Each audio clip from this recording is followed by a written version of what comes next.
नमस्कार दोस्तों, कैसे हैं आप सब। आशा करते हैं आप सभी बढ़िया होंगे।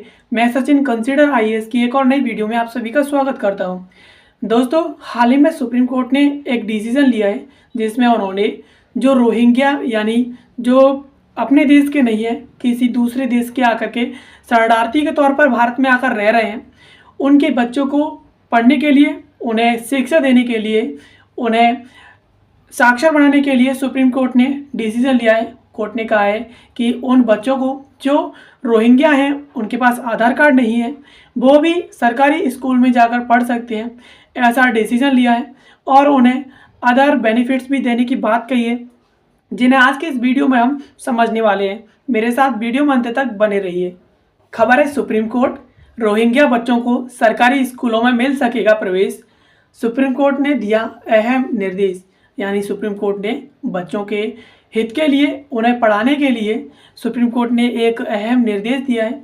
चलिए खबर के प्रमुख बिंदुओं के बारे में बात करते हैं। तो सुप्रीम कोर्ट ने एक जनहित याचिका पर सुनवाई करते हुए कहा कि रोहिंग्या बच्चे शिक्षा के लिए स्कूलों में जा सकते हैं और अगर प्रवेश नहीं मिलता है तो वे उच्च न्यायालय जा सकते हैं। यानी जो भी रोहिंग्या हैं, जो शरणार्थी भारत में रह रहे हैं, वो शिक्षा के लिए स्कूलों में, जो सरकारी स्कूल है, उनमें जा सकते हैं एडमिशन के लिए। अगर उन्हें एडमिशन नहीं मिलता है तो वो हाई कोर्ट में जा सकते हैं और अपनी शिकायत दर्ज करा सकते हैं। न्यायमूर्ति सूर्यकांत और न्यायमूर्ति एन कोटेश्वर सिंह की पीठ ने दिल्ली सरकार के अधिकारियों को यूएनएचसीआर कार्ड रखने वाले रोहिंग्या बच्चों को सरकारी स्कूलों में शिक्षा हेतु प्रवेश देने के निर्देश वाली एक याचिका पर सुनवाई की है।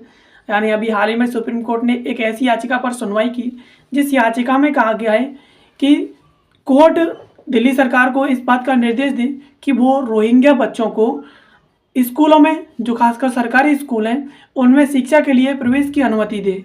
रोहिंग्या बच्चों की शिक्षा के लिए लड़ाई जनहित याचिका पर सुनवाई के दौरान पीठ ने एक एनजीओ यानी मानवाधिकार पहल की तरफ से उपस्थित वरिष्ठ अधिवक्ता कॉलिन गोंजाल्विस ने कहा कि न्यायालय बच्चों को उनकी शिक्षा के लिए तथा उनका एडमिशन लेने के लिए सरकार को आदेशित करे ताकि रोहिंग्या पढ़ सकें।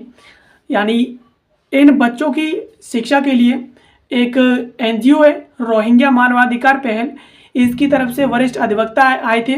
वरिष्ठ अधिवक्ता का नाम है कॉलिन गोंजाल्विस। इन्होंने कहा था कि न्यायालय उन बच्चों की शिक्षा के लिए, उनके बच्चों के एडमिशन के लिए सरकार को आदेशित करे ताकि सरकार रोहिंग्या बच्चों को सरकारी स्कूलों में बिठा करके उन्हें बेहतर शिक्षा दे सके, उन्हें पढ़ा सके। सुप्रीम कोर्ट ने इस तरह की राहत मांगने वाली एक अन्य याचिका पर इसी तरह का आदेश पारित किया है। वरिष्ठ अधिवक्ता कॉलिन गोंजाल्विस ने इस दौरान कोर्ट से कहा कि अदालत अपने निर्देश को आदेश में दर्ज कर सकती है जिससे 500 बच्चों को सरकारी स्कूलों में प्रवेश का रास्ता साफ हो जाएगा। गोंजाल्विस ने कहा कि मैं 2018 से रोहिंग्या बच्चों की शिक्षा के लिए लड़ रहा हूं। एक सीधे आदेश से अदालत 500 बच्चों को प्रवेश दे सकती है। यानी जो वरिष्ठ अधिवक्ता थे रोहिंग्या मानवाधिकार पहल की तरफ से, उन्होंने कहा कि सुप्रीम कोर्ट अगर अपने इस निर्देश को आदेश के रूप में अगर दर्ज कर दे तो 500 रोहिंग्या बच्चों को सरकारी स्कूलों में रास्ता मिल जाएगा। और उन्होंने कहा कि मैं 2018 से रोहिंग्या बच्चों की शिक्षा के लिए लड़ रहा हूं और अगर अदालत इस निर्देश को आदेश के रूप में प्रतिबद्ध कर देती है तो कहीं ना कहीं 500 बच्चों की शिक्षा के लिए उन्हें प्रवेश मिल जाएगा और बच्चों की शिक्षा के लिए कोई भेदभाव नहीं।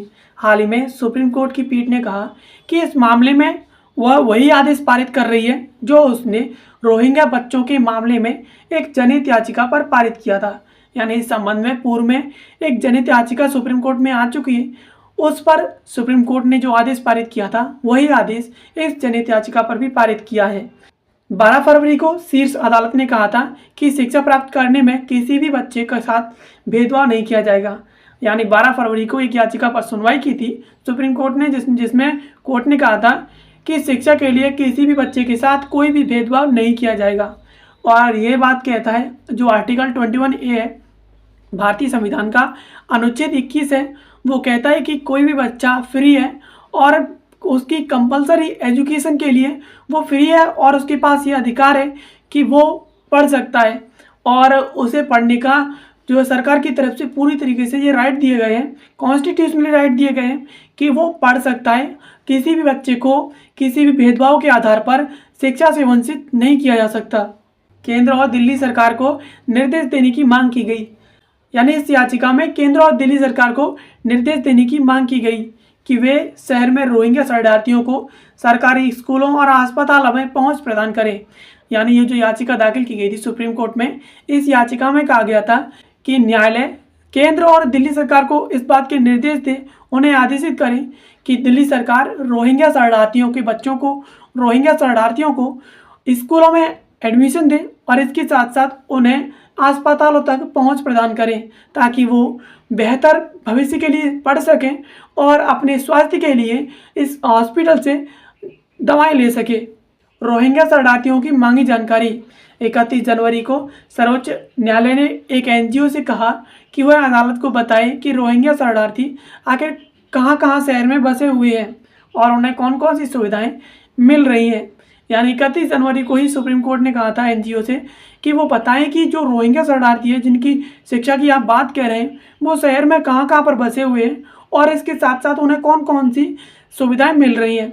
कोर्ट ने एनजीओ के वकील गोंजाल्विस से भी एक हल्फनामा दाखिल करने को कहा जिसमें दिल्ली में उनके बसने के स्थानों का उल्लेख हो। इस दौरान एनजीओ की ओर से पेश वकील गोंजाल्वेस ने कहा था कि एनजीओ ने रोहिंग्या शरणार्थियों के लिए सरकारी स्कूलों, अस्पतालों तक की पहुंच की मांग की थी क्योंकि आधार कार्ड न होने के कारण उन्हें इससे वंचित कर दिया था। यानी एनजीओ की तरफ से जो वकील पेश हुए थे गोंजाल्वेस, इन्होंने कहा था कि जो रोहिंग्या शरणार्थी हैं जो भारत में रह रहे हैं, उन्होंने सरकारी स्कूलों और अस्पतालों की पहुंच मांगी थी जिसकी सरकार ने उनके पास आधार कार्ड ना होने के कारण उनसे मना कर दिया था कि आपको ना तो हॉस्पिटल में एडमिट किया जाएगा और इसके साथ साथ ना ही आपको शिक्षा के लिए स्कूल में एडमिट किया जाएगा। यानी आपके पास स्कूल में एडमिशन लेने के लिए और हॉस्पिटल में इलाज कराने के लिए आपके पास आधार कार्ड होना कंपलसरी है, लेकिन इनके पास आधार कार्ड नहीं था। इनके पास यूएनएचसीआर का कार्ड था जो इन्हें रोहिंग्या के तौर पर मिला हुआ था। उन्होंने कहा था कि वे शरणार्थी हैं जिनके पास यूएनएचसीआर कार्ड है और इनके पास आधार कार्ड नहीं है। यानी वे शरणार्थी हैं इसलिए उनके पास आधार कार्ड नहीं है, अदरवाइज उनके पास आधार कार्ड होते। उनके पास सिर्फ और सिर्फ यूएनएचसीआर कार्ड है जिनके जरिए उन्हें अस्पतालों और सरकारी स्कूलों में पहुंच नहीं दी जा रही है। दिल्ली में कहाँ रहते हैं रोहिंग्या शरणार्थी? एनजीओ रोहिंग्या मानवाधिकार पहल की ओर से पेश वकील ने पिछली सुनवाई के दौरान सुप्रीम कोर्ट को बताया था कि रोहिंग्या शरणार्थी दिल्ली के शाहीनबाग, कालिंदी कुंज और खजूर खास के इलाके में रहते हैं। इसके साथ ही उन्होंने बताया कि शाहीनबाग और कालिंदी में वे लोग झुग्गियों में, झोपड़ियों में रहते हैं और जबकि खजूर खास में वे लोग किराए के मकान में रहते हैं। यानी जब सुप्रीम कोर्ट ने रोहिंग्या जो मानवाधिकार पहल है उसकी तरफ से जो अधिवक्ता पेश हुए थे उनसे कहा था, हल्फनामा दाखिल करने को कहा था जिसमें उनसे ये ब्यौरा मांगा गया था कि आखिरकार ये शरणार्थी रहते कहाँ कहाँ पर हैं, उनका हमें ब्यौरा दीजिए। उस आधार पर इनकी जो है व्यवस्था की जाएगी कि इन्हें कौन कौन सी सुविधाएं दी जाएं।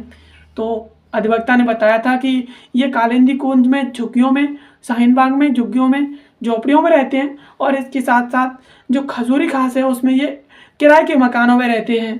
तो दोस्तों अभी हाल ही में सुप्रीम कोर्ट में एक याचिका दाखिल की गई थी जिसमें कहा गया था कि सुप्रीम कोर्ट केंद्र सरकार को और दिल्ली सरकार को आदेशित करे कि वो जो रोहिंग्या शरणार्थी बच्चे हैं उनको उनकी शिक्षा के लिए उनके अधिकार से वंचित ना करें, उन्हें शिक्षा के लिए स्कूलों में एडमिशन दे।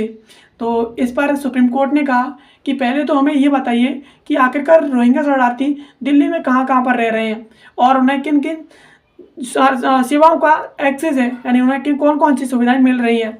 और इसके साथ ही सुप्रीम कोर्ट ने कहा कि वो वही आदेश पारित करेंगे जो उन्होंने पूर्व में एक जनहित याचिका पर पारित किया था। और इसके साथ ही साथ जो वकील थे, अधिवक्ता थे, जो रोहिंग्या शरणार्थियों की तरफ से जो पहल जो एनजीओ था उसकी तरफ से पेश हुए थे, उन्होंने कहा कि जो डिसीजन सुप्रीम कोर्ट ने लिया है, अगर सुप्रीम कोर्ट इस डिसीजन को अगर आदेश के तौर पर सूचीबद्ध कर दें तो उन 500 शरणार्थी बच्चों को स्कूल में एडमिशन मिल जाएगा।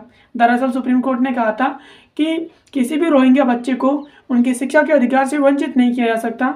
वो शिक्षा के लिए स्कूल में एडमिशन ले सकते हैं, खासकर सरकारी स्कूलों में। और अगर उन्हें स्कूल में एडमिशन नहीं मिलता है तो वो दिल्ली के उच्च न्यायालय का दरवाज़ा खटखटा सकते हैं और उससे न्याय की गुहार लगा सकते हैं। और इसके चलते ही सुप्रीम कोर्ट ने ये डिसीजन लिया है। तो आशा करते हैं ये वीडियो आपको पसंद आई होगी। ऐसी वीडियोस के लिए आप हमारे चैनल को सब्सक्राइब कर लीजिए। बाकी मिलते हैं किसी अगले वीडियो में किसी नए और इन्फॉर्मेटिव टॉपिक के साथ। तब तक के लिए आप सभी का बहुत बहुत धन्यवाद।